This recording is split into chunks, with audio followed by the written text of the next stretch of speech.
let's get right into one of the most confusing parts of modern dating. That big question you're left with after a really great first date. So, you've just had a great time, right? The conversation was flowing, it felt amazing, but as soon as the date's over, this one crucial question just pops into your head. Trying to figure out his real intentions can feel like you're trying to solve a puzzle in the dark. Okay, so to figure out what he's thinking, we got to look at this really powerful framework. It's the idea that a lot of men mentally categorize women super early on, sometimes from the very first minute of the date. And that leads us right to this core idea, the two mental boxes. And look, this isn't about judging him, not at all. It's just about getting clear on his mindset and what he's really looking for. The theory is pretty simple. He's probably already decided on the potential of the situation, based on his initial attraction and whatever his goals are in life right now. And from that moment on, these two boxes basically guide his every move. So, if you land in the just for fun box, well, his actions are going to be geared toward a casual outcome with the least amount of effort. The conversation might feel kind of shallow, or maybe it gets sexual really fast, and that's just because he's not trying to build a deep connection. But if he sees you as having wife potential, everything changes. His behavior shifts like a lot. He'll actually invest time and energy into getting to know you, the real you, not just getting to the main event.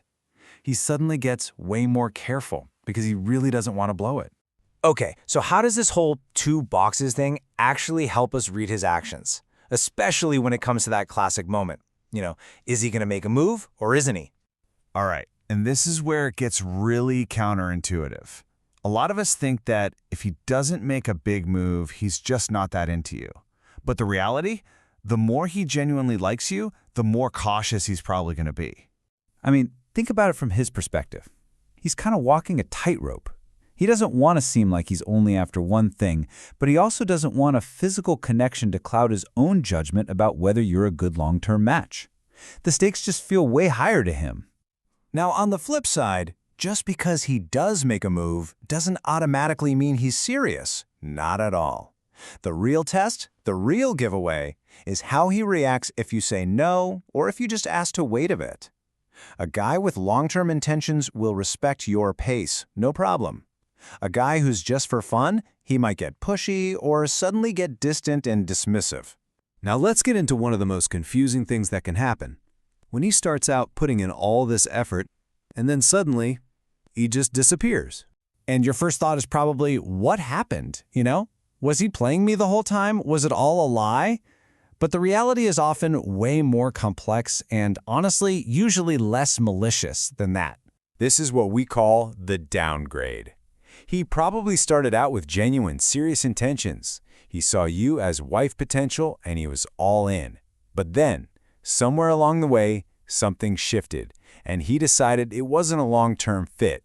So he mentally moves you over to the just for fun box. And the result?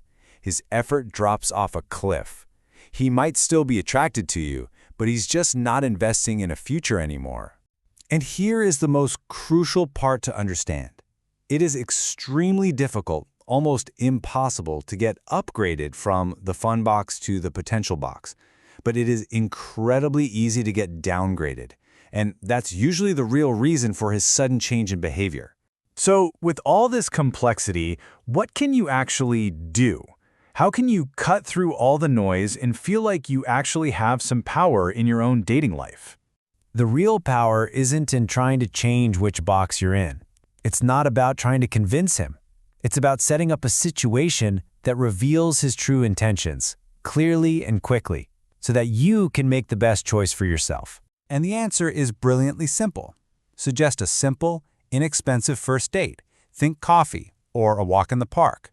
This one move takes all the pressure off. It removes the two biggest ways people feel used, men for their money and women for sex. It puts all the focus on the only thing that really matters, connection. It strips everything else away, leaving just two people. That's it. Two people trying to see if there's a real spark. It becomes this incredible filter that shows you who's actually there for you versus who's just there for the experience. Because ultimately, this whole thing is about clarity. The goal isn't to change his mind. It's to see his intentions so clearly, right from the beginning, that you feel empowered. You get the information you need to decide if what he wants is what you want, and that puts you firmly in control of your dating life.